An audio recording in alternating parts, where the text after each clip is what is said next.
Olá, muito boa tarde, Brasília, Brasil e os 6 continentes onde o Raul Júnior Podcast vai chegar, onde essa mensagem vai chegar, onde o meu convidado mais que especial, vindo direto do Rio Grande do Norte, meu querido amigo Júnior Melo. Júnior, quero dizer para você, meu irmão, que é uma satisfação ter você aqui na nossa capital, né, vindo do Rio Grande do Norte, cidade que eu tenho muitos amigos, que eu tenho muito carinho. Então, meu irmão, eu queria te agradecer, né, por você ter aceitado o convite, estar com a gente aqui hoje, nessa tarde e falar para as pessoas, né, que não te conhecem aqui da nossa capital e da onde vai chegar essa mensagem lá do povo ali do Rio Grande do Norte também. Então, uma satisfação, meu irmão, ter você aqui. A satisfação é toda minha, Raul. Eu fiquei intrigado, né, para saber como era. Ainda não conhecia o seu. Acabei vendo agora no Uber, né, vindo para cá. Mas é uma satisfação grande estar com você aqui. Estou aberto para esclarecer o que você precisar. E quero mandar aí um obrigado ao pessoal de Brasília que me recebe tão bem quando eu venho aqui. É impressionante como a receptividade das pessoas de Brasília é muito boa, é uma energia muito boa das pessoas daqui. É interessante. Júnior, eu vou ser bem honesto, né? Eu sou nascido e criado aqui em Brasília, minha família, meus pais são do Sul, mas eu gosto de pegar e enraizar essa cultura na galera daqui, sabe? Tipo assim, vamos tratar bem, né? Porque a gente vai agora, às vezes vai para um litoral, o próprio Rio Grande do Norte mesmo, você vai na praia, o cara lá te atende bem, te trata bem, por que não ser diferente? E aí, às vezes, Júnior, acontece o pessoal vir de fora e aí, né, tem uma barreira porque pega pessoas que vêm de outros estados e aí não estão adaptados com a nossa cultura e acaba ali, às vezes, tratando de uma maneira que não é cortês. Mas será que eu dei sorte? Então? Mas a galera aqui, eu vou te falar, a nossa aqui, raiz mesmo, eu falo, a gente tem essa obrigação, o brasiliense, Júnior, tem a obrigação de tratar bem. O brasiliense, ele trata tanto com a cultura do Brasil como a cultura de fora, né? O hotel que eu estou, inclusive, eu vi pessoas falando inglês, talvez árabe, eu não sei se era árabe, se era hebraico e tal, mas assim, o brasiliense, ele convive com, talvez seja uma dificuldade ou não, né? Mas assim, eu nunca tive dificuldade em Brasília, pelo contrário, amo Brasília, eu venho aqui pelo menos uma vez por mês. Oi, que coisa boa. Atrás de notícia, de fofoca, a gente que é jornalista, né? Sim. Mas eu gosto de Brasília. Coisa boa.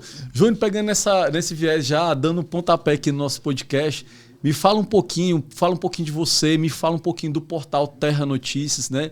Terra Brasil Notícias, né? A importância de um site, né, tão relevante, né? Uma revista, vamos dizer assim, eletrônica tão importante para os dias de hoje, né? Então eu queria que você falasse um pouquinho, né? As referências são excelentes, as matérias que a gente vê, né, que você pontua, depois eu quero falar também, que é um tema muito importante para o dia de hoje, da guerra de Israel, mas vamos começar do pontapé inicial. Vamos falando um pouquinho do seu trabalho e o que é o portal. Bom, meu nome é Júnior Melo, como você bem disse, sou advogado e jornalista, hoje sou pós-graduando em jornalismo político, eu me identifiquei muito com o jornalismo, mas tudo começou, foi espontâneo, nós estávamos, eu e mais 2 irmãos, falando sobre política, eu gosto muito de política, sempre gostei de política, minha família, apesar de nunca ter sido candidato a nada. E aí nós começamos a narrativa da TV tal, era muita TV, né, e do site e tal. Nós poderíamos criar um Instagram para nós emitirmos nossa opinião e botar para rodar nos grupos. Entendeu? A notícia, por exemplo, agora, e você chama o Hamas, algumas pessoas chamam de... Algumas não, acho que 90% chama de terrorista no mundo, mas tem 10% que chamam de militantes ou de combatentes, né, querendo minimizar a questão de um grupo que simplesmente matou 40 crianças e as degolou. Então, assim, você vê que não tem comparação. Israel, você não vê um soldado de Israel fazer um... Agora há pouco eu vi... Você disse que ia falar em Israel daqui a pouco, eu já... Já não tem problema não. E aí eu vi eles matando os soldados israelenses, que foram as pessoas sequestradas, dando tiro na cabeça, arrancando... Então, assim, nós não conseguimos enxergar como é que isso não é visto como terrorismo, né? Sim. E você vê que tem políticos no Brasil que ontem eu vi uma confusão, estava na Câmara ontem, por coincidência, e eu vi um político da esquerda defender, dizer que é uma minoria, que vive.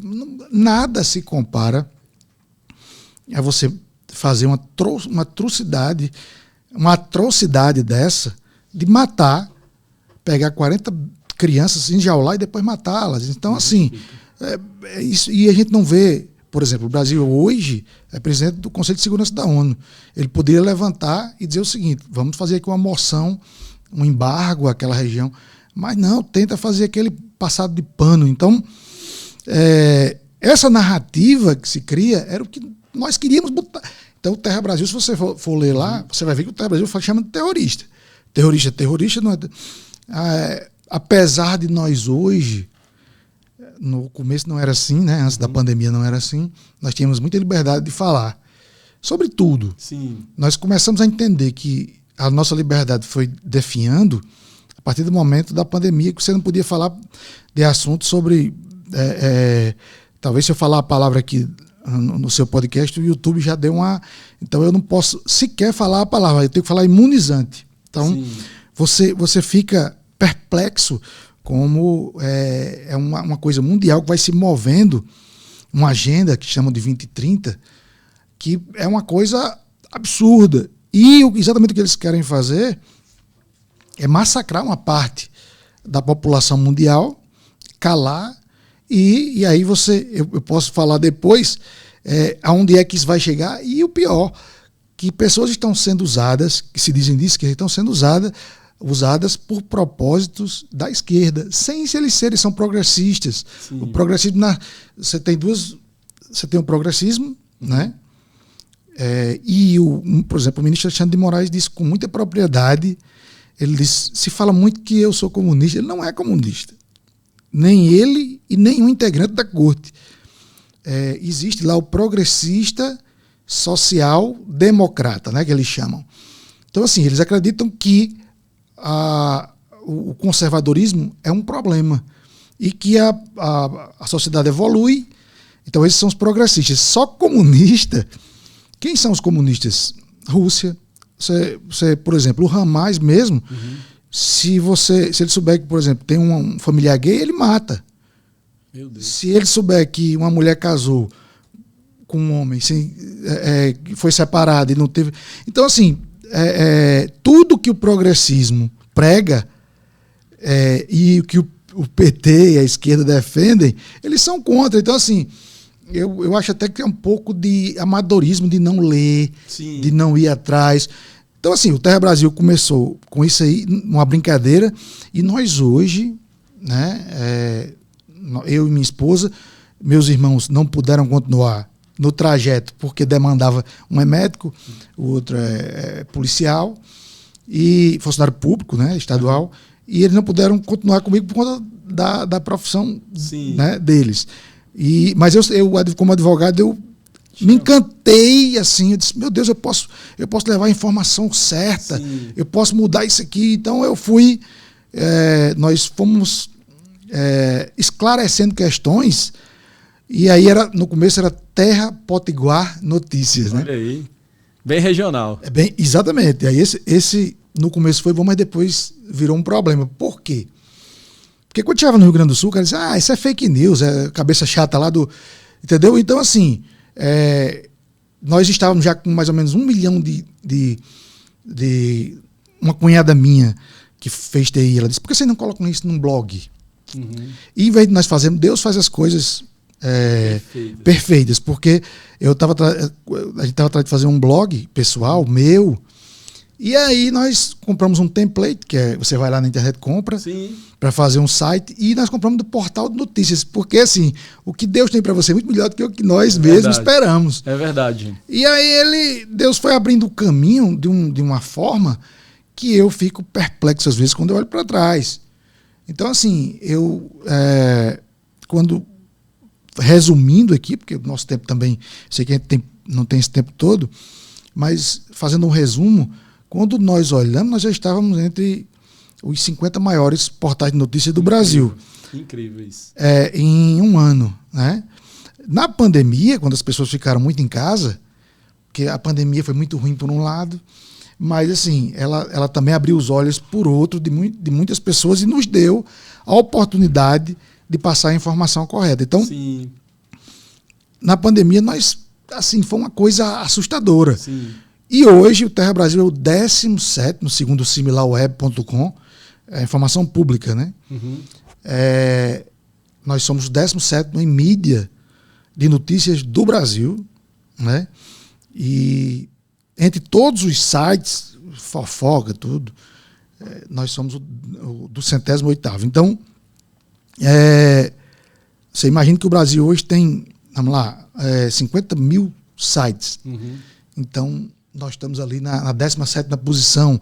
Nós passamos, por exemplo, sem soberba nenhuma, Sim. mas nós passamos do Poder 360, Uhum. é muito conhecido, um site conhecido, O Verdade. Antagonista, Gazeta do Povo. Sim. Nós encostamos aí aqui um jornal de vocês que é um sucesso no Brasil inteiro, que é o Metrópolis. Metrópolis, sim.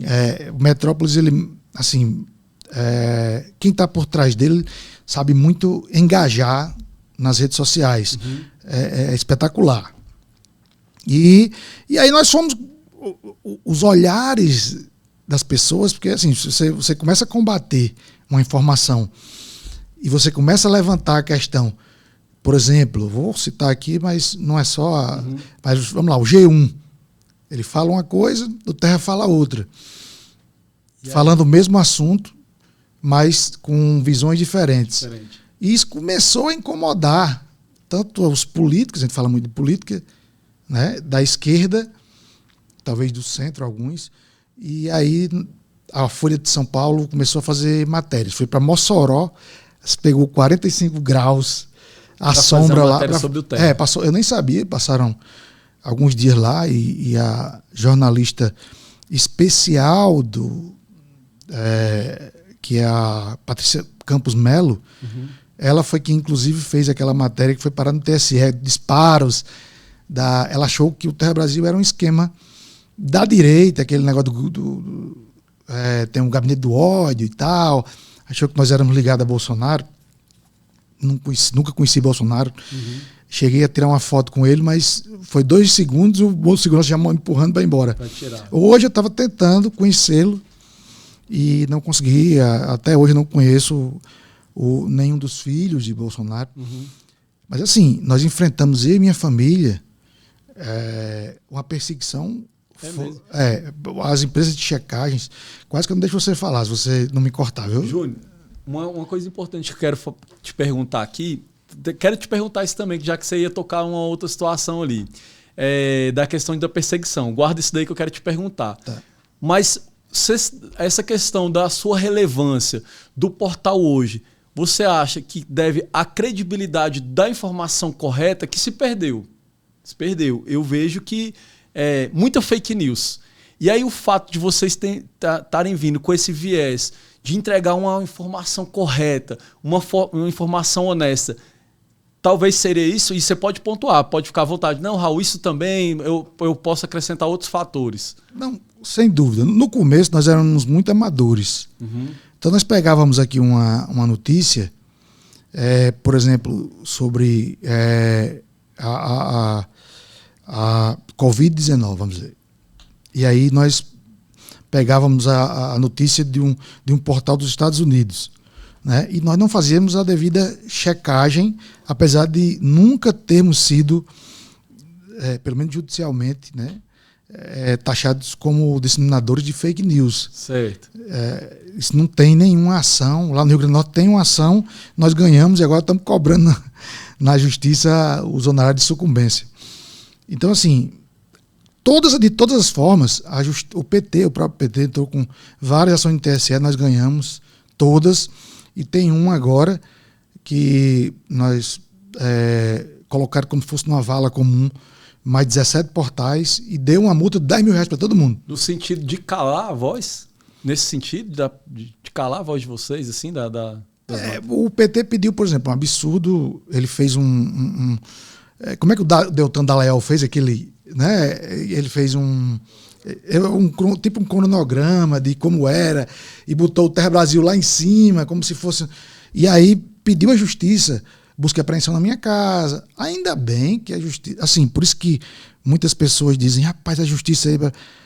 Nós temos dentro do judiciário, vamos dizer assim, viés progressistas, né? Mas a justiça eu ainda confio como advogado, como cidadão, eu ainda confio porque, assim, comigo a justiça, graças a Deus, ela funcionou. Certo. Tá?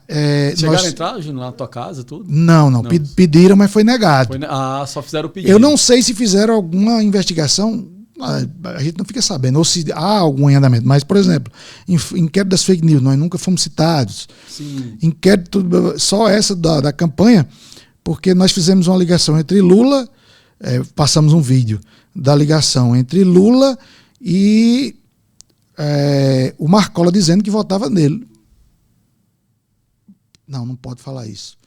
Então nós tiramos do ar, né? Realmente o Marcola disse isso, mas nós retiramos do ar, era verdade, não era fake news, mas o TSE entende que é propaganda negativa, né? É uma coisa que é uma jurisprudência, não é nem uma lei.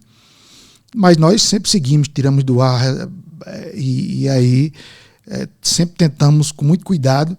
Hoje virou uma coisa gigante, né? Nós temos um compliance, são duas pessoas que checam 2 vezes as notícias. Sim. Por dia nós recebemos aí, vamos dizer, 150 notícias na nossa redação, para os nossos canais e tal. E 150 notícias a gente consegue aproveitar 5, 6. Que são de fatos verdadeiros na íntegra. Algumas são verdadeiras, mas tem um caráter, por exemplo, você diz uma verdade, mas lá no fundo não é bem assim. Tem uma intenção. Uma intenção, exatamente. Então, assim, nós só fazemos hoje se nós tivermos convicção 100%. 100%. Então, isso ajudou muito o Terra, porque quando a esquerda tenta nos calar e vai lá e olha... Deputado, você disse isso mesmo, deputado. Está aqui, ó. Você disse. Estou provando que está. Não, o próprio staff, vamos dizer assim, né? Essa semana me botaram num grupo do governo de Lula contra fake news. Eu disse, olha aí, já estão. Mandaram o link, a gente entrou. E eu vi lá. E assim, nós nos oferecemos ao TSE para ajudar, porque o TSE não consegue entrar. Pelo menos a mídia deles não consegue entrar em 30% do nosso, 40% do nosso público. E olha, se for para combater fake news, nós estamos à disposição. Nós queremos a verdade. Sim. O nosso pilar é a verdade. Agora, o que acontece, e isso que é a discrepância hoje do jornalismo, é que se for uma mídia X, ela pode falar o que ela quiser, do jeito que ela quiser, e com a opinião que ela quiser. E assim, não tem por quê? Porque essa mídia tem um consórcio e esse consórcio quem faz a checagem. Como é que você vai checar você mesmo? É verdade. Entendeu? É verdade. Você checa. Então, mas graças a Deus o Terra não tem problemas hoje de ter credibilidade. Pelo contrário. Coisa boa. Júnior, você falou que vem uma vez por mês aqui em Brasília. Mais ou menos mas isso. Mas está sempre por aqui. Na verdade, tem informação que a gente não consegue captar de lá. Sim, aí tem que vir na fonte. Tem que vir na fonte. Nós pegamos muita coisa de portais, da imprensa, que nós temos contatos. Por incrível que pareça, tem muito jornalista que é conservador, mas ele fala o que a empresa ao qual ele trabalha quer que ele... exatamente, você tem uma pauta ali que você tem que seguir. Então, assim, a única que saiu um pouquinho desse foi a Jovem Pan, mas você viu que ela sofreu, né? Um bocado. E tá até para perder a concessão das rádios, que tem 100 e tantos anos a Jovem Pan existe. Como é que pode, né? E assim, há uma insegurança jurídica nesse sentido. Eu vejo que o judiciário, mais nas instâncias superiores, querem avançar mais, entendeu? E assim, querem dizer que o certo é o que eles acham que é certo, né? E nós tentamos a toda custa essa PL da fake news, por exemplo. Ela, de certa forma, ela vai tolher os canais pequenos. Eu já considero o nosso... Na verdade, nós temos a audiência do Metrópolis, mas nós temos a arrecadação de um jornal lá do Estado. Porque nós não temos... repasses vultosos do governo, nunca tivemos. No governo Bolsonaro, por exemplo, nós, olha, eu não entendo por que vocês contratam a Rede Globo, que eles até diminuíram, sim, mas não deixaram de repassar. Então, assim, eu chegava num público, uma matéria nossa chegava a 1 milhão de pessoas, e se eu fosse fazer aquela propaganda ali, era R$3.000. Se fosse a Rede Globo, o governo tinha que pagar por 10 segundos, 2.300.000. Então, assim, R$3.000 para nós passarmos um mês falando de e você 20 segundos na Rede Globo é R$3 milhões. É muito dinheiro. Então, assim, você tem uma mídia muito forte que faz o subsídio da esquerda muito bem financiada, né? Porque realmente eles são gigantescos. Mas se você for olhar para números, nós não deixamos a desejar. Mas, infelizmente, não é assim que é feito. Júnior, queria te fazer uma pergunta aqui agora, a gente aprofundando um pouquinho mais do tema, sim, claro, mesmo, dessa visão que você tem mais macro, né, do Brasil, né, a gente entrar um pouquinho mais a fundo aí. Tem as notícias agora que a gente já está com um déficit aí de mais de 100 e poucos bilhões, né, desse período de governo agora que a gente está... 9 meses, né? De 9 meses. Meu amigo, e aí o seguinte, essa conta uma hora vai dar ruim. Não vai fechar, né? Por que eu estou te falando isso, Júnior? Porque a nossa linha aqui, um dos pilares do podcast é o empreendedorismo, né? Sim. Onde é a minha veia principal, né? A geração de emprego e renda, empreendedorismo. E aí vai desencadear na ponta, vai sobrar para alguém. Qual o seu olhar nessa visão mais macro? Tem várias coisas para a gente pontuar. Agora eu estou engajado ali, minha família ali, por ser do estado ali do sul, né? Estou vendo aqui a questão das enchentes lá no estado de Santa Catarina, mas o posicionamento do governador, sabe, dos parlamentares de lá engajado ali, já antecipando o que poderia, né, todo suporte, sabe, Júnior? De prefeitura, de ambulância, de helicóptero, mobilizar, né, até as próprias Forças Armadas em prol de atender a população. No entanto, numa grande situação, né, que poderia desencadear muitas mortes, infelizmente, ainda teve 2, né, porque são 2 vidas preciosas, mas de uma coisa que poderia acontecer mais macro, você vê um Estado se mobilizando em prol, né, de um objetivo comum.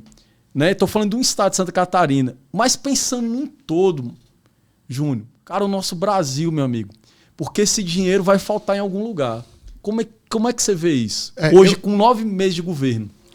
Primeiro, é muito preocupante a questão econômica do Brasil. Eu acho que é questão de tempo até nós termos um problema grave, como está havendo agora na Argentina, por exemplo. Você tem 40% da população abaixo da linha de pobreza, né? O argentino que era a Europa da América do Sul, né? Você lembra, sim, que antigamente... Eu não digo muito, mas há muito tempo. Mas anos 80, 90, você viu a Argentina era muito para educação, padrão de vida, renda per capita. E você vê a que nível chegou a Argentina, exatamente com a visão socialista, que todo mundo tem que ficar igual. Mas não é para todo mundo ficar igual na parte de baixo, né? Sim. Então, assim, nós tínhamos, agora com Bolsonaro, com todos os seus defeitos, mas nós tínhamos muito mais acertos, e principalmente na parte econômica. Eu digo isso porque eu sou de um estado do Nordeste e inclusive eu tenho inveja de Santa Catarina, inveja branca, vamos dizer assim, porque eu procurei saber as estatais de Santa Catarina. Não tem, né? Você não tem estatal em Santa Catarina, você não tem cabide de emprego lá. A renda per capita é um negócio impressionante, as pessoas pensam em produzir, né? É o estado que mais pega dinheiro do governo federal em bolsas. Então, assim, é um exemplo. Santa Catarina é um exemplo para o Brasil.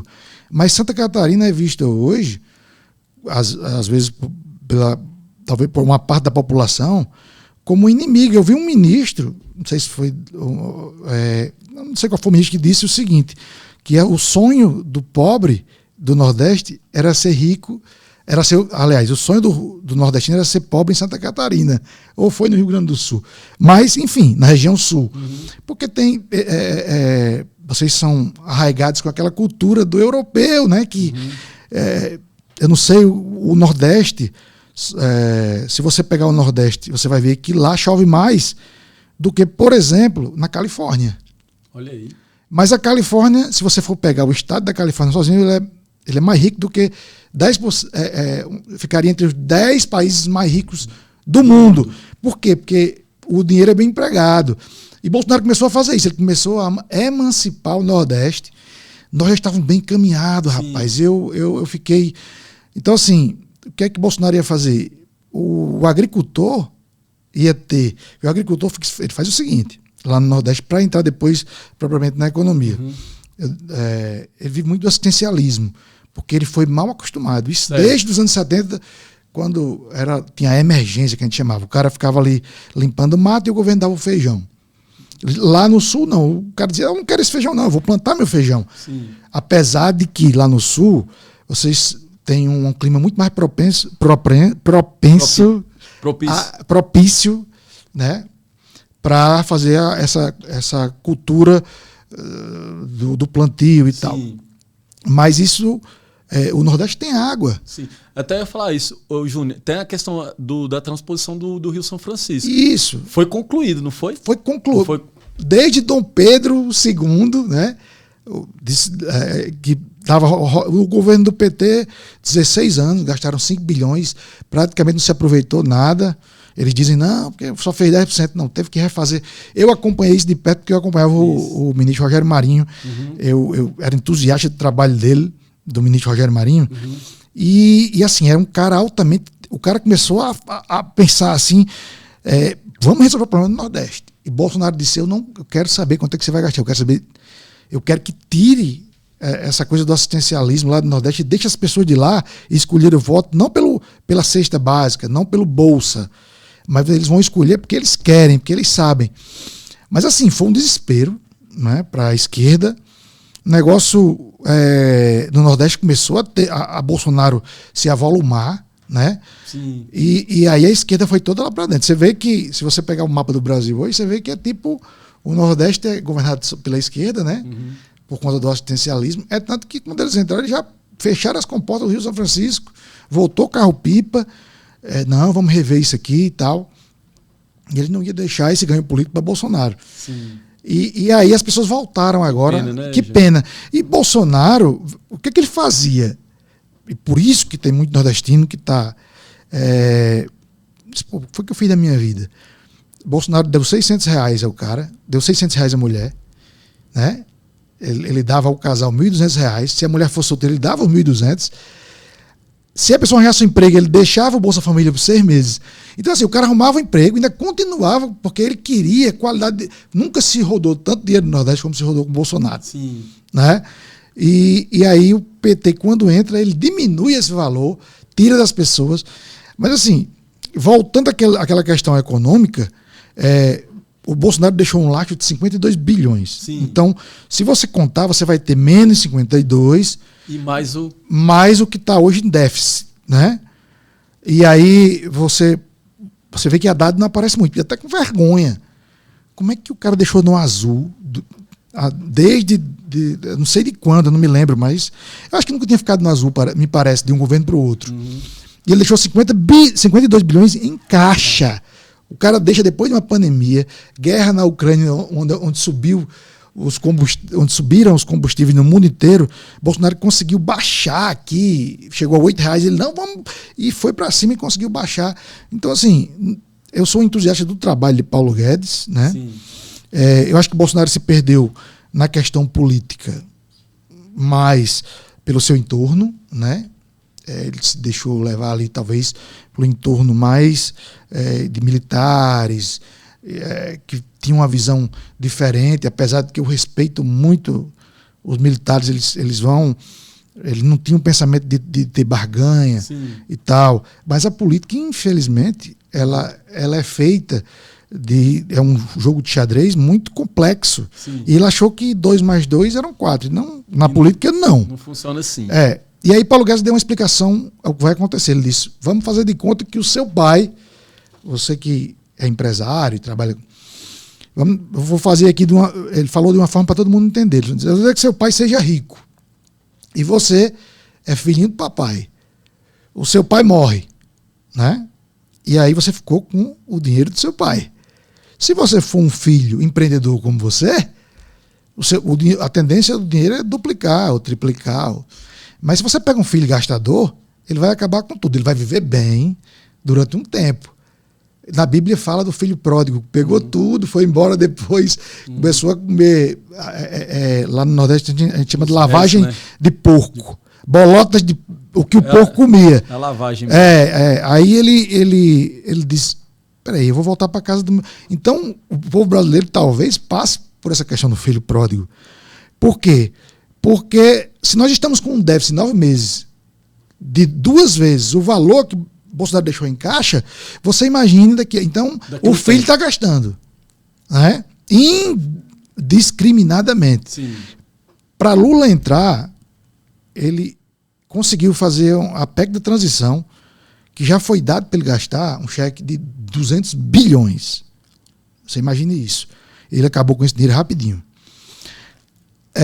Hoje ele não faz nada sem comprar.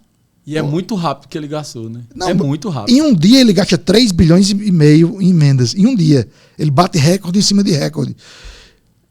Tipo assim, ele quer aprovar um negócio, ele não tem votos para aprovar. Hoje, quem tem voto é o Centrão. Na Câmara e no Senado ele ainda consegue, está perdendo capilaridade. Então, assim, saiu muito caro a eleição de Pacheco, ele gastou muito. O cartucho, ele foi gastando muito cartucho, e chegamos nesse déficit. Então, assim, você vê hoje, a retirada de capital estrangeiro é uma coisa de louco. Você que é investidor, você deve saber que a Bolsa de Valores, o dólar chegou a R$ 5,20. Agora, essa semana, se dizia que o dólar ia baixar. O combustível, apesar do barril ainda estar em 70 e poucos dólares, em Bolsonaro chegou a 100 e tantos dólares.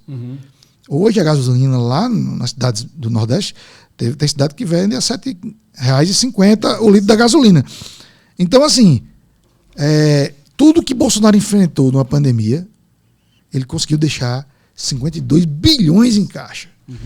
E você pega com tudo a favor, o PT consegue deixar um déficit pouco. E olhe que ele tem a ajuda do STF em todas as questões que você imaginar. O STF está ajudando, de certa forma ajuda o Brasil, né? Mas assim, ajuda a governar, né? Quando ele destrava tudo que o PT quer e trava as questões da oposição. Né? Tudo hoje é judicializado. A culpa disso realmente é do STF. O STF ele não age sem de ofício, né? Só se for provocado. A não ser com a questão essa questão aí do inquérito das fake news, que realmente eles agem de ofício. Isso eu nem conhecia, sou advogado, para todo mundo isso é novo. Ele age por conta própria.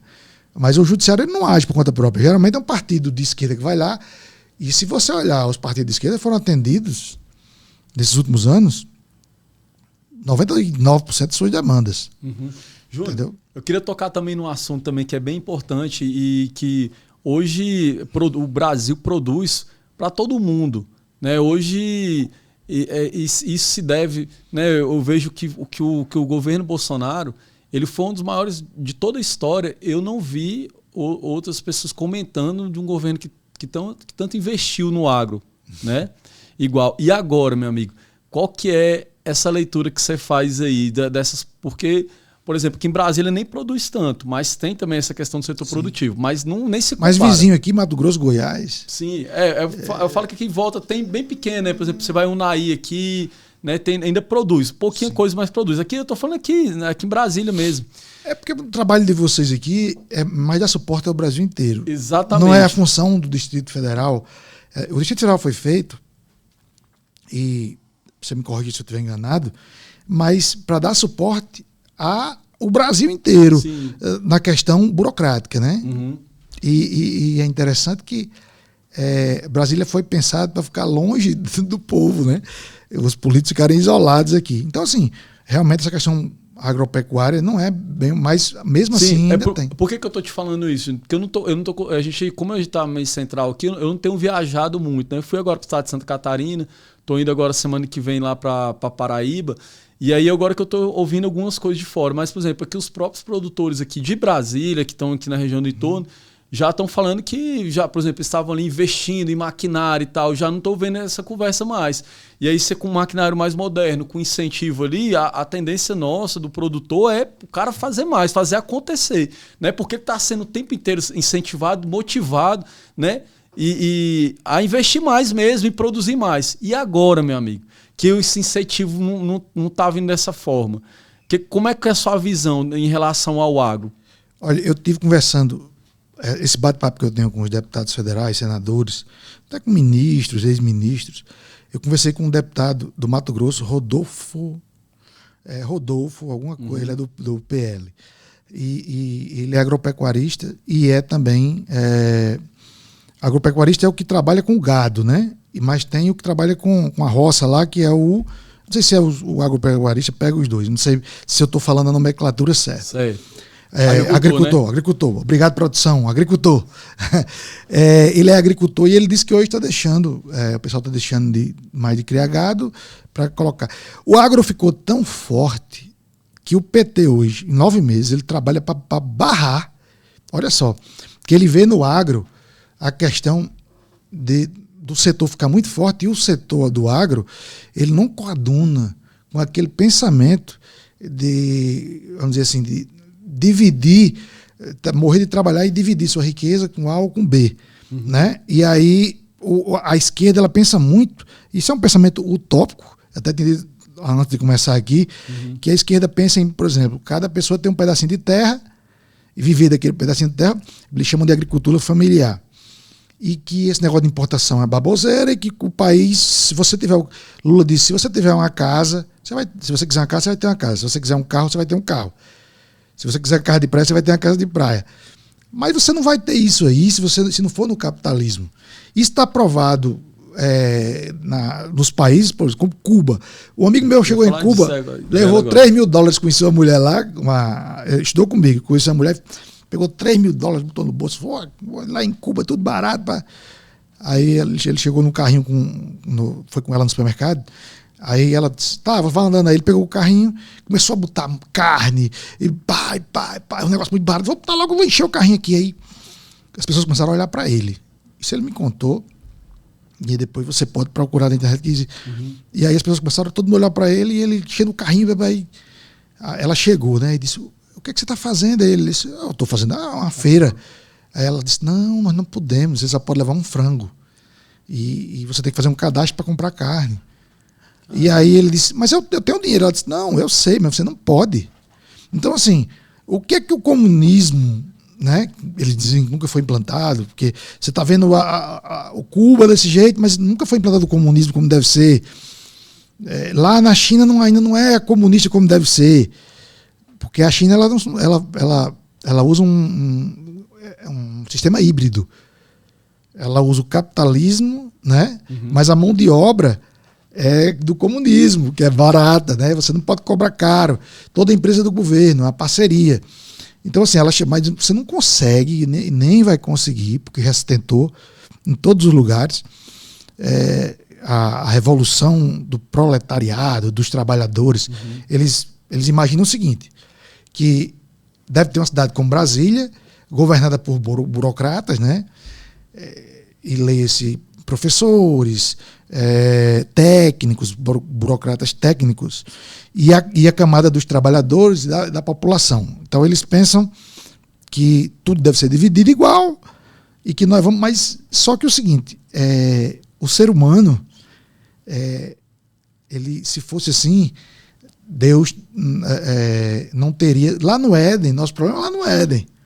Né? Quando houve o pecado lá, então as coisas não ficaram... Então, para umas pessoas é fácil, para outras é difícil, para umas são preguiçosas, outras são trabalhadoras. E o PT acha... a esquerda, né? A gente fala muito do PT porque é a bandeira.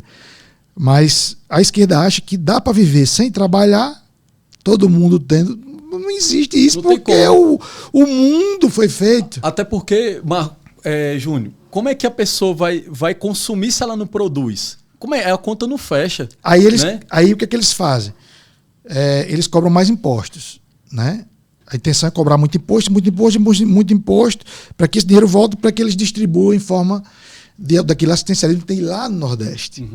Então, o que é que ele vai conseguir? Que as pessoas todas fiquem pobres, dependendo do governo, mas só que isso vai acabar. Porque se você não tiver uma cadeia produtiva, Sim. como é que você vai arrecadar impostos? Sim, né? exatamente. Então, fica uma coisa meio sem lógica. Eu conversando com algumas pessoas de esquerda, eu gosto de conversar. Sim. E gosto de... Então, é o seguinte, a esquerda ela conseguiu ir dominando. Por exemplo, lá atrás, Karl Marx, Engels, eles diziam o seguinte: nós vamos fazer a revolução, vamos tomar, e custe o que custar, nossa vida não vale nada se nós deixarmos esse legado para gerações futuras. Não existe Deus. Esse negócio de Deus não existe. Não existe. O mundo só precisa ser ajustado. Né? E nós só vivemos 70 anos e que não eles descartam essa possibilidade de ter uma vida após a morte. Né? Por isso que eles batem tanto. E aí o que é que acontece? Morreram 100 milhões de pessoas com o Stalin. Né? Você pega na China também. Você pega no Camboja, morreu a metade da população, e eles não conseguem implementar essa perfeição, né? E aí eles ficam tentando fazer de alguma forma, e quem acaba pagando isso, você pega na Venezuela, por exemplo. As pessoas comeram todos os cachorros que existem na Venezuela. Tem um Brasil Paralelo que conta essa... Sim. Mas é o seguinte, no Brasil é estranho, porque no Brasil você tem os comunistas e você tem os progressistas. Os progressistas, eles não são contra o capitalismo. Né? Mas os comunistas, você pega Lula, Zé Disseu, eles são comunistas. Mas eles usam os progressistas. Então, como assim, se fosse uma massa de manobra ali? O que exatamente, que chamam de idiotas úteis lá esse negócio de desinformação, idiotas úteis, tudo isso veio da União Soviética, a desinformática, que a desinformação era usada pela União Soviética, uma mentira dita 10 vezes se torna verdade. Tudo isso aí é calculado. Agora, o que foi que o comunismo viu, o comunismo eu estou falando o puro, né? Sim. O que foi que ele viu? Ele disse, olha, o progressismo pode ficar do nosso lado se nós abrirmos para ele aqui, porque o socialismo, eles escrevem lá, que você tem que acabar com a sociedade, primeiro destruir a sociedade para depois reerguê-la. Na Bíblia a gente fala que Jesus, ele é o vaso, né? Sim. Ele lhe quebra, por exemplo, Jesus me quebrou como um vaso, como ser humano, ele me quebrou e me fez de volta. Né? Um vaso novo. Um vaso novo. Então eles fazem essa revolução, mas pelas armas eles não vai dar certo. Então um cara italiano chamado Antônio Gramsci, ele disse, rapaz, você tem que fazer o seguinte, você tem que ir na cultura, que chamam de guerra cultural. Se você tomar conta das universidades e dos técnicos, vamos dizer assim, como é que você vai fazer isso? Aumentando o salário deles. Tem pessoas que eu conheço, que já me confirmaram, por exemplo, da Justiça do Trabalho. O cara ganhava 3 salários mínimos quando Lula entrou.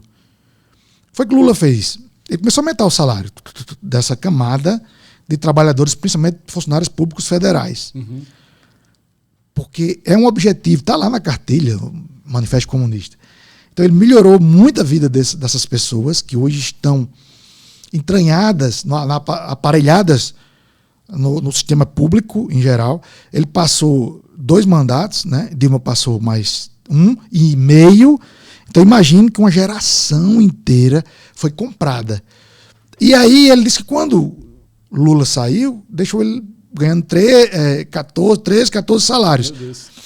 4, 5 vezes mais. Então o funcionário público foi super valorizado, tem que ser valorizado. Mas eu até estive olhando uma SW4 na concessionária e fui olhar e disse, aí o cara disse, quanto é? Só a título de curiosidade, ele disse, R$450 mil. Eu disse, amigo, só quem tem condições de comprar isso aqui é empresário. Ele disse, empresário? Empresário no Brasil não tem condições de comprar isso. Quem compra é o funcionário público federal. É o juiz, desembargador, tem funcionário que ganha 30, 40 mil por mês. Para um empresário ganhar 50 mil livres por mês, ele tem que ter seus 200 funcionários trabalhando numa empresa bem enxutinha. Rala, meu para ganhar 50 mil reais por mês. Rala. Aí você pega, tem funcionário público que aí ele passa do teto, que é 40 e poucos mil, ganha 60, 80, com os penduricalhos. Então, assim, o funcionário público, ele conseguiu pegar essa gama, é tanto que nas eleições, você via que os funcionários públicos, eles estavam na organização de tudo, eles torciam muito para que Lula voltasse. Né? E de um modo geral, Antônio Gramsci acertou lá atrás. O que eu vi, Júnior, na sua fala, assim, que para essas conquistas, em toda a sua fala está intrínseca, assim, sempre teve a barganha. Então vamos comprar isso, vamos comprar aquilo, que aí a gente vai atingir o fim, né, da coisa. Você agora acabou de falar desses funcionários públicos. O que eu vejo também aqui, por exemplo, que é muito forte, né, aqui na nossa região aqui, é a questão dessa cultura já está entranhada nas escolas, e isso é preocupante, né, porque, vamos falar aqui, Júnior, eu, 45 anos, né, eu, ali com meus 12, 13 anos, a diretora entrava na sala de aula, a gente se tremia todinho. Quando fala assim, ó, você vai pra direção, meu amigo, o Júnior, eu não sei se é mais ou menos da mesma faixa etária que eu, mas eu vou falar pra você. Rapaz, a gente se tremia. Vai ligar pra sua mãe, vai ter um negócio. Hoje, o menino tá entrando dentro da sala de aula, metendo um tapa na cara do professor, né? E o que acontece? O absurdo é que a mãe vem com o aluno pra cima do professor. Ela não se preocupa se o menino, se ela vai ser pelo menos justa com o filho, né? Se o filho realmente fez de fato ou não fez, não, já vai para cima do professor. Então a gente vê que os valores todos se inverteram. E aí existe uma grande preocupação. Por exemplo, você estava falando aqui, a gente falou do agro. Já tirou o poder produtivo do agro. Estamos enfraquecendo essa questão agora da cultura, né, nas escolas. Meu amigo, a gente vai chegar aonde? Só para voltar lá no agro, que eu tinha falado do deputado Rodolfo, ele disse que foi numa feira, dessas feiras que vendem máquinas. Sim. E ele chegou, agrícolas, aquelas gigantes e tal, do Mato Grosso. Lá no Nordeste nós não temos isso, é mais para cá mesmo, porque... E ele disse que conversou com os vendedores lá, eles disseram, não estamos vendendo nada porque não tem crédito. Lula tirou as 10 linhas de créditos. Então, assim, quem é que tem? Qual é o agropecuarista ou agricultor que vai... Só se ele for, tem uns que tem. Mas geralmente faz isso com incentivo exatamente. Por conta da safra. Tanto que o agro ele deu um pulo, né? Na gestão do Bolsonaro e reverbera até agora. Nós vamos ter uma safra recorde ainda. Né? É aquela coisa do pai, né? Você viver, o filho... Já está cuidando. Ainda reverbera lá do governo Bolsonaro, né? Ele realmente... Ele sobrou uma gordurinha ali. Tem. O agro, ele não tem mais como voltar. A não ser que o marco temporal que o STF acabou, vamos dizer assim, proibindo, né? O marco temporal, ele avance. Aí há agora uma briga agora do Congresso com o STF. Se o agro perder as terras, aí realmente a derrocada é grande. Mas voltando aqui, o que acontece no Brasil? O Brasil pegou, exatamente a esquerda pegou e começou a implantar o método Paulo Freire, que é Paulo Freireano, eles chamam, né? Que diz o seguinte, que você não deve cobrar da criança. Você não deve cobrar isso. A criança deve viver de um modo que ela siga um caminho que ela... não quero estudar, não, então eu vou ser técnico. Não quero. Então não tem a hierarquia propriamente dita, que não tinha no nosso tempo, né? No tempo dos nossos pais, eu acho que era exacerbado já, porque tinha alguns que batiam até com a palmatória lá no... É verdade. Eu não cheguei a pegar essa fase não, também não, mas meu pai disse que... Aí já era um exagero o professor poder castigar dessa forma. Mas o respeito era... e você tinha ali... Hoje não é cobrado. O MEC, ele praticamente diz assim, professor não pode reprovar. Então você pega o cara ora, o adolescente, ele começa a ser moldado ali, principalmente o adolescente, começa a ser moldado na escola, começa a conviver com aquilo. Não, método Paulo Freire, vamos implantar isso aqui. Você não pode falar com a criança alto, você não pode não sei o quê. Se a criança... E começou-se a passar... e isso atingiu o psicológico dos nossos... Sim. Hoje os nossos jovens estão abalados psicologicamente, né? São crianças fracas. Sim. Porque elas não têm mais... eu me lembro que no nosso tempo você apelidava, né? Eu tinha um apelido que Currutelo. Eu não sei nem o que era, mas eu achava, bora, Currutelo, meu doido, não sei o quê, acho que era isso. E assim, chamava... Era divertido. Negão, vem cá, negão. Hoje você não pode e tal. Infelizmente. Esse modo está exatamente vindo lá daquilo. Nada é por acaso, amigo. amigo Raul, nada é por acaso. E o ensino vem lá de grande. Quando ele, meu filho, fazer aqui meu filho foi para a faculdade, terminou agora psicologia, e chegou em casa com a camisa de Che Guevara e tal. Então, assim, a influência do meio, né? Exatamente. Júnior. Então, assim, eu até conversando com um professor, ele disse, não, mas ele agora vai ficar perto da família. Ele entrou com 17 anos. Ele agora vai desintoxicar um pouco. Sim. Mas imagine o que é feito a lavagem cerebral que é feita dentro do... Né? Nós somos evangélicos e temos nossos... E assim, esses pilares ele deixou de lado e, não, pai, nós temos que realmente dividir e tal, não precisa então, você começa a trabalhar, você tem agora um ofício.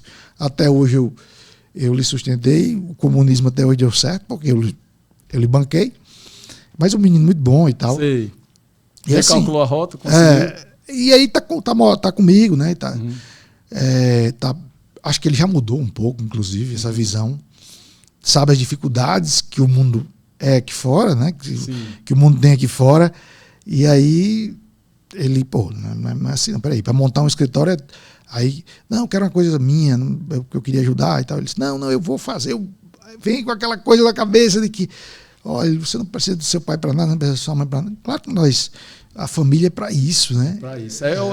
É o berço de tudo, né? Júnior, sabe que eu queria entrar também no viés também? A gente falou um pouquinho, né, de educação, falamos um pouquinho do agro, né? Mas eu queria também tocar num ponto também que até foi uma manchete agora que vergonha, eu vou falar um negócio assim, que vergonha, que é até uma vergonha alheia, né? Falar um pouquinho da saúde, o que aconteceu esses dias agora, numa apresentação aí do Ministério da Saúde. Absurdo. Né? E eu queria que a gente comentasse assim, a sua percepção da saúde, né, nesse momento que a gente está vivendo aqui. Né?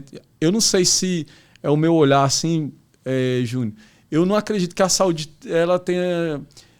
ninguém chegou assim de fato, assim, pegou né, nós sabemos ali que o governo Bolsonaro, né, fez tudo que podia, né, até porque pegou uma situação muito difícil, né, que é a questão da pandemia. Mas um olhar assim, mais voltado mesmo, cara, vamos fazer esse trem acontecer aqui da saúde. O que você vê? Como é que você vê hoje? O sistema SUS, né, que eles... a esquerda ficou viva SUS e tal.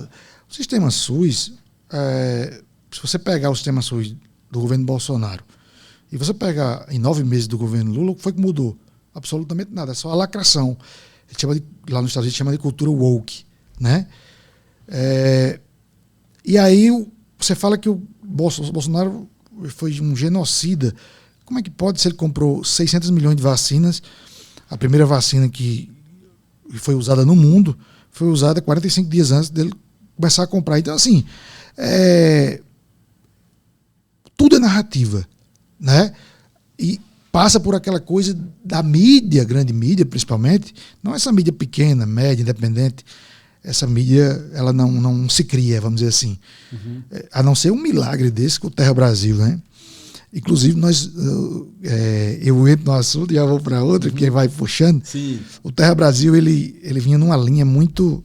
Nossos irmãos, às vezes, nossos irmãos cristãos, eles reclamam.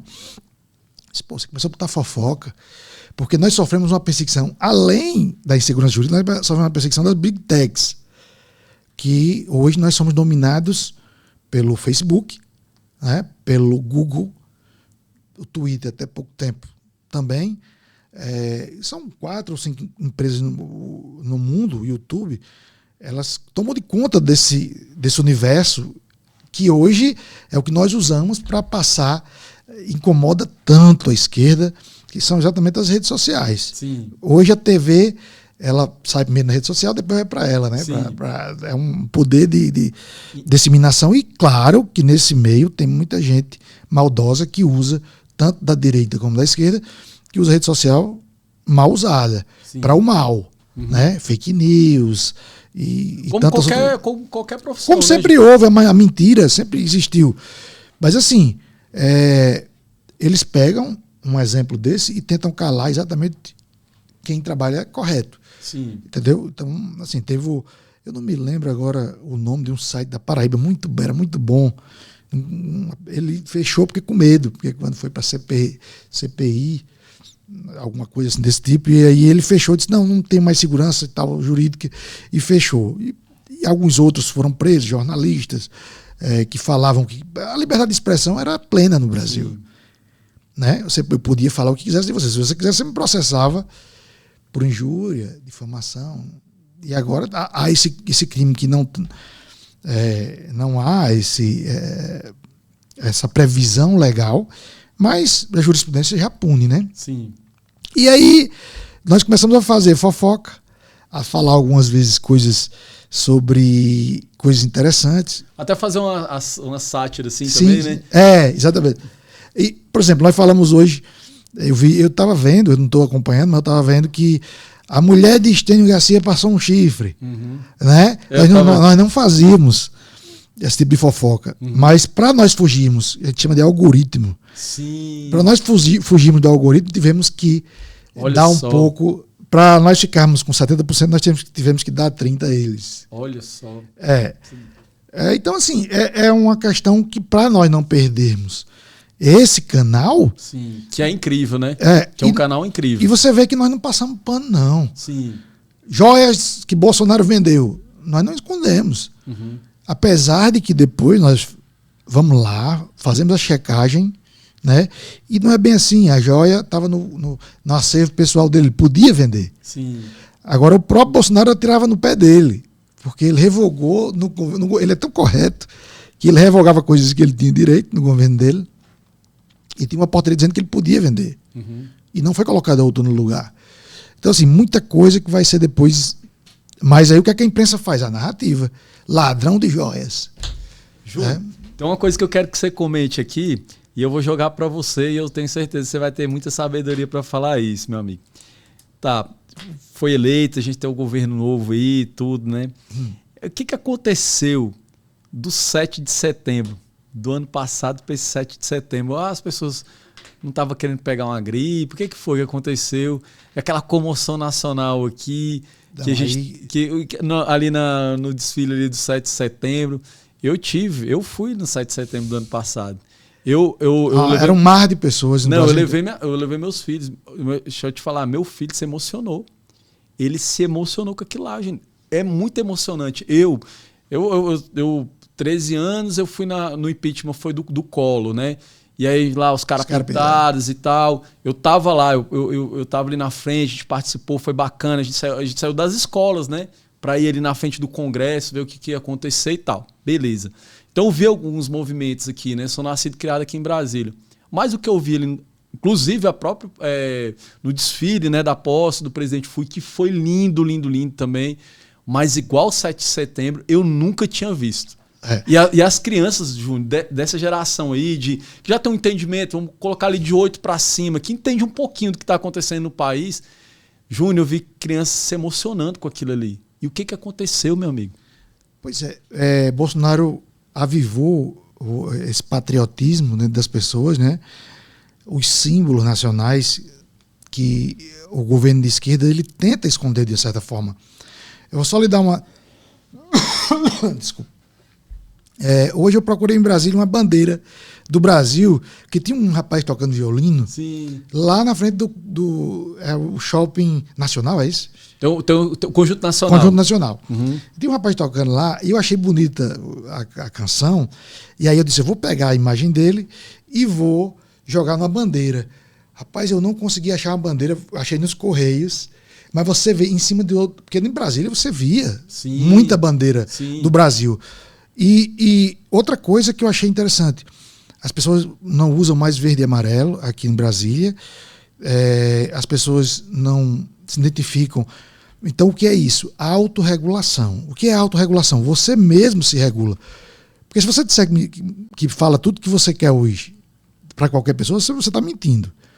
Você se regula quando você vai falar. Principalmente quando você vai falar, por exemplo, do judiciário, né? São tabus que você enfrenta hoje, que pode falar à esquerda, mas se você usa uma camisa verde e amarela, você vai entrar para visitar, por exemplo, a Praça do Três Poderes, aquele entorno ali, né? Depois do 8 de janeiro, Porque o que o PT precisava? Você tinha um monte de gente nos quartéis que não saíam. Esse movimento não era um movimento que... Eu não vi uma camisa de Bolsonaro lá, nesse movimento. As pessoas realmente pediam errado, porque não tinha cabeça de movimento. Os cabeças tinham sido presos. Você viu caminhoneiro e tal. Mas o que as pessoas... qual era a revolta das pessoas? Era exatamente porque Lula... Se você pega um Alckmin da vida, você coloca lá, se você pega um cara de centro aí, as pessoas não iam ter essa revolta. A revolta foi porque Lula estava preso, haviam confissões, existem as confissões das pessoas dizendo, eu roubei, pagando o dinheiro de volta, era assim, era assado. Porque eu acredito que o próprio Lula, ele nunca pensou assim... Olha, eu quero... As coisas vieram para ele porque eram tão fáceis.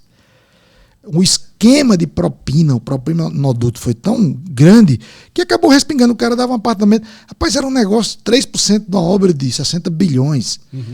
Entendeu? Então você pega assim de propina. Um amigo meu contou em off, construtor, que no governo Bolsonaro... aliás, ele participou da licitação do governo Lula, mas... Eles começam a medir para lhe pagar a obra. Você mede e paga, o governo paga, uma obra pública. Se você não fizer essa festa de 15 anos, do cara que media lá a propina, eu quero uma festa de 15 anos da minha filha, em tal canto. Ele não media, todo mundo sabia daquilo e ninguém fazia nada. No governo Bolsonaro eles foram a paz. Assim, a construtora dele fez. E ele, cadê o povo que não vai me pedir nada? E dava para ele fazer um preço melhor, dava para ele participar da licitação, ele tinha que botar no custo a propina. Era uma coisa... E assim, todo mundo sabe que foi feito isso. O sistema de corrupção maior da história pode ter chegado a R$1 trilhão, né? E aí, por uma questão processual, você vai lá e diz, não, rapaz, realmente existiu. Mas como vocês fizeram isso aqui errado, já o legalismo, coisa triste. Não via esse legalismo. As pessoas que nos acompanham agora, você não via isso. E aí você chega e a corte, a Suprema Corte, ela disse, não, realmente, e eu concordo, e eu dizia, Moro faz as coisas certas de forma errada. E isso aí, no direito a gente chama... que é vou falar aqui numa linguagem popular, uma fruta, ela podre, no cesto ela apodrece as outras. Isso. E aí, o que é que aconteceu? O que Moro está fazendo está errado. Entendeu? Eu, como advogado, eu via. Então não se pode ser assim. Você tem que ter justiça, não ter justiceiro. Certo. E de uma certa forma, o STF, nós não queremos admitir. Quem é contra o governo, que acha que foi errado a forma, mas eles estão certos. Porque, assim, você pega, por exemplo, o inquérito, ele começou, o ego de Moro começou a ser tão grande que ele começou a pegar inquérito de Brasília, de São Paulo, fazer a operação, usar o aparato da Polícia Federal. E quem tinha coragem de ir contra ele? Por quê? Porque a população estava toda e o STF estava engolindo aquilo, só quem falava era Gilmar Mendes, né? Se Moro tem feito assim, não, eu só quero esses 2 casos aqui que são ligados com Curitiba, né? Com o Estado, com a cidade. Lula hoje estaria preso, né? Mas não, o ego dele foi tão grande que ele começou e uma fruta podre apodreceu as outras. Então, assim, o STF, de uma certa forma, ele está certo. Júnior, até foi interessante você falar ali do Moro ali, rapaz. Como é que os valores se invertem, né? E o homem tá ali, falando do Moro, né, propriamente dito, o homem tá ali, rapaz, como senador instituído pelo povo. O camarada chega lá, rapaz, o hacker, e tem na maior cara de pau de chegar e chamar o cabo de mentiroso. Porque é uma afronta eu chegar na tua casa, Júnior, e pegar e te falar mal de você na tua cara. Falar, rapaz, Júnior, tu é isso, tu é aquilo. Então, como se inverter os valores agora, né, Júnior? Ele teve um momento ali, ele conseguiu esquecer o nome dele, do hacker lá, que participou do... não estou lembrando dele agora, mas ele teve agora na CPMI. Isso. Você sabe, lembra? A produção aí. Delgatti, né? Isso. Como é que pode, rapaz, eu chegar aqui, é a mesma coisa você chegar aqui no meu podcast aqui e falar, meu irmão, tu é isso, tu é aquilo, e você chegar na casa ali do senador ali e chamar o cara de criminoso na lata e ficar por isso mesmo. Inclusive, até é triste, mas é um tema tão delicado. Na hora da fala ali de fazer a correção, os senhores se respeitem. Pelo amor de Deus, como é que o senhor se respeita sendo que o outro lá chega chamando, né, de criminoso? Então, eu vejo assim, uma inversão muito grande, sabe, Júnior, de valores, de papéis, né? Importante a gente trazer um conteúdo. A gente está caminhando para a reta final aí, Júnior. É maravilhoso que a gente conversou. Eu quero que você fale o que você tiver no seu coração, fica à vontade, mas fazer esse comentário, né, meu amigo, que a gente tem muito. Você falou que está sempre aqui para o Brasília. Sim. Volte mais vezes, inclusive estamos. Você me chamar, iniciando contigo, viu, esse quadro, o universo do Brasil, o universo da política, né? Sim, é muito importante, porque a política ela passa por todos. Mas eu não consegui eu só concluí a autorregulação. Perfeito. A esquerda, ela não aguentava aquele monte de pessoas, e você falou do 7 de setembro, e esse movimento só crescia. Eram pessoas indignadas com isso. Como é que você vai tirar as pessoas de frente dos quartéis, das ruas? Você não tem, a Constituição, ela lhe respalda. Uhum. Você precisava de um movimento como aquele que teve lá nos Estados Unidos, do Capitólio. Sim. Entendeu? E aí, o que é que acontece? Isso é o que me intriga, entendeu? Porque assim, você vê que o movimento ele era pacífico até um certo ponto, e algumas pessoas instigaram a invadir os prédios, porque a intenção, pelo que me parece, não era aquela, né? Chegaram muitos homens, mas até a própria inteligência, ela disse, olha, é perigoso, tal, mas não chegou a dizer para chegar nesse ponto. E a gente vê hoje que tinham infiltrados, pessoas. Então isso foi bom para quem? Isso foi bom para o governo Lula. O governo Lula, em uma semana, ele conseguiu fazer o que ele não ia conseguir o governo inteiro. Ele ia ter. Essas pessoas não iam desistir. Então, assim, o 7 de janeiro, né? 7 de setembro desse ano, as pessoas disseram, não, eu não vou. Porque houve aquilo no 8 de janeiro, 2.000 pessoas foram presas, entre velhos e crianças. Uhum. Fizeram lá uma coisa que é inimaginável aos olhos de qualquer país que não tenha uma ditadura, porque a gente fala de democracia, né? Eu acho esse nome muito perigoso, democracia. Democracia quer dizer que o povo que manda, né? Eu gosto muito de falar de república, que aí o povo é representado pelos... tem os seus representantes, e não só um, né? E aí, em poucas palavras, as pessoas se tolheram de ir às ruas, mesmo tendo um artigo na nossa Constituição que diz que a pessoa pode, se não tiver armado, não for... Então, isso refletiu. Marcha para o aborto. Eu vi as pessoas dizendo que não tinham coragem de ir, apesar de mandarem vestir camisas brancas. Então, hoje, no Brasil, nós temos a autorregulação das pessoas. Elas têm as suas causas, mas têm medo de irem para a rua, de manifestarem. Isso não aconteceu nem na ditadura. Na ditadura você ia para a rua. Você sabe, Jânio, que a gente fez um movimento aqui, eu fui chamado, né? Eu gosto dessa questão social também. Vamos depois, na próxima vez. A gente tem tema aí, Jânio, daqui pro final do ano aí, coisa demais. Eu gosto muito sou engajado nessa questão social, rapaz. Você vê como é que tá nessa autorregulação. E aí eu fui ajudar uma instituição, rapaz, você acredita que aí, num lugar público, né? E a gente vive num estado democrático, sim, né? É para ser assim, né? E aí as pessoas se reuniram ali, vou colocar ali para ser foi uma marcha, né? Eu não vou falar aqui o nome da doença, porque senão vai ficar muito claro e depois... Sim. Você sabe onde isso. Vira alto. Isso.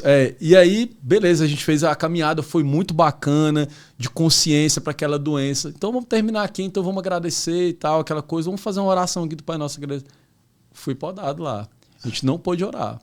Não pôde orar. Então você vê que ponto que nós chegamos num lugar público, né, de você não poder manifestar a sua expressão de fé, independente, porque ali...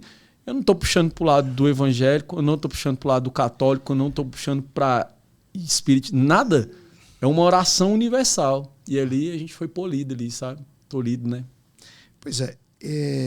Nós, quem acredita na Bíblia cristã, você vê que o cumprimento da Bíblia está aos nossos olhos, né? Se você crê em Deus e se você tiver um tempinho de ler, você vai ler que há um cumprimento. A Bíblia é interessante que ela, apesar dela ter sido escrita há 3.000, 4.000, 5.000 anos atrás, né? Se você pegar o Pentateuco, foi escrito há 5.000 anos. Mas ele fala, por exemplo, da relação homoafetiva, como deve proceder e tal. Então, ele é atual. É atual. E nós já vivemos a questão assim, Sodoma e Gomorra. Você vê que eu estou puxando aqui para a Bíblia, mas assim, fazendo com a comparação com o momento de agora. E um anjo chegou na casa, né, de Ló, eu acho que é Ló, e aí o anjo, vieram alguns homens e disseram: quem são esses varões que estão aí? Nós queremos nos deitar com eles. E aí ele disse: não, eu dou uma das minhas filhas virgem. Mas deixa esses, eram anjos, né? E aí nós estamos... Eu não estou aqui, porque tem que ter muito cuidado com esse tema, né? Eu não tô, mas é quase que hoje que uma obrigação. Por exemplo, a Bíblia fala que é contra, né? A relação homoafetiva. Mas hoje, se você colocar isso numa rede social sua, seu Instagram cai. Então, assim, o que é que nós podemos fazer? Quem acredita, quem tem fé e que está vendo que a igreja está sendo também, o próximo passo vai ser esse, né? Os evangélicos, os católicos estão tentando tomar, porque é tudo narrativa. E a Constituição também respalda, né, a nós cristãos. Mas assim, vai começar a ser mudado. Você vai ter que cumprir uma cartilha progressista. Só que, se eu tivesse tempo de falar, eu ia dizer que o progressismo vai se chocar com o comunismo daqui a uns anos. Os próprios progressistas vão sofrer na mão dos comunistas. Mas isso aí é uma coisa para outra. Vamos deixar isso aí como uma pulguinha atrás da orelha. Isso, deixa em aberto para... Isso. Quero lhe agradecer, Raul. Quero que Deus abençoe cada um que assiste o seu programa, que lhe segue. Deus vai estar com você nessa caminhada, como teve com o Terra Brasil, com o Diário do Brasil Notícias, que também é um meio de comunicação nosso, mas mais voltado para o Nordeste. Sim. E nós ficamos tão grandes no Brasil que nós precisávamos na nossa região e não podemos publicar sobre Mossoró, porque o cara do Rio Grande do Sul vai reclamar. Quem é Mossoró? Então a gente fez também mas eu quero que Deus lhe abençoe esse podcast, Amém. Que ele cresça. Eu vi que já tem quase 1.000 inscritos. Isso, estamos chegando aí. Mas vamos compartilhar nas nossas redes. Sim. E vamos ver se ele chega aí a 1.100, 1.200, 1.300, 10. Depois de 10 mil dizem que aí ele vai embora, né? Né? Júnior, eu quero dizer para você minha gratidão, meu irmão, pela sua pessoa, né, pela sua relevância e você ter vindo aqui, né, mostrar um pouquinho da sua história e principalmente do seu conteúdo, que a gente, vamos falar aqui, Júnior, rapaz, a gente pincelou um pouquinho de cada coisa, né? Que nesse universo aí, meu amigo, a gente podia, mas a gente abriu com chave de ouro. Sim, sim. Abrimos chave de ouro, eu tava falando ali com o pastor David. Pastor David, que eu quero agradecer também, ele me apresentado aqui a você. E a gente, minha esposa, né, também ela já tinha isso no coração, né, pra gente trazer, Júnior, porque é tão importante quanto o parlamentar é o que está em volta, Sim. Porque senão não existia aquela linha de frente. Né? A questão dos assessores ali, o serviço que é prestado, norteando a informação correta para chegar no parlamentar. Eu tenho observado tudo isso, né? Como é que funciona. Você vê que a frente parlamentar hoje ela é muito forte e por isso que o progressismo e a esquerda não conseguiram avançar tanto. Talvez no STF tenha conseguido, porque você vê que o presidente Bolsonaro indicou um ministro cristão, né? Aí assim, mas você vê que essa frente aí parlamentar, tem a frente parlamentar católica também. Então assim, você vê que no Congresso não dá para avançar muito. Sim. Ontem foi proibido o casamento homoafetivo. Olha só, Sim. Já contrapondo o Supremo Tribunal Federal. Então assim, é muito importante que as pessoas vão nos seus respectivos estados e cobrem dos seus parlamentares. Verdade. Júnior, então, meu irmão, minha gratidão. Você quer alguma coisa aí para concluir, para fechar? Mandar um beijo só para minha esposa, meus filhos. Isso. Como é que é o nome dela? Clarinha. Clarinha. Miguel, Vinícius e H. Neto. São 4, né? Coisa boa, coisa boa. Júnior, obrigado, meu irmão. Minha satisfação aqui por você ter vindo aqui. Vamos compartilhar as redes sociais, sim. E já vamos deixar aqui já a próxima vinda sua para Brasília para a gente já abordar outro tema aí. Tá bom, meu irmão? Gratidão aí pela tua vida aí. Um abraço, Deus abençoe. Um beijo, família. Até o próximo episódio do Raul Júnior Podcast. Deus abençoe.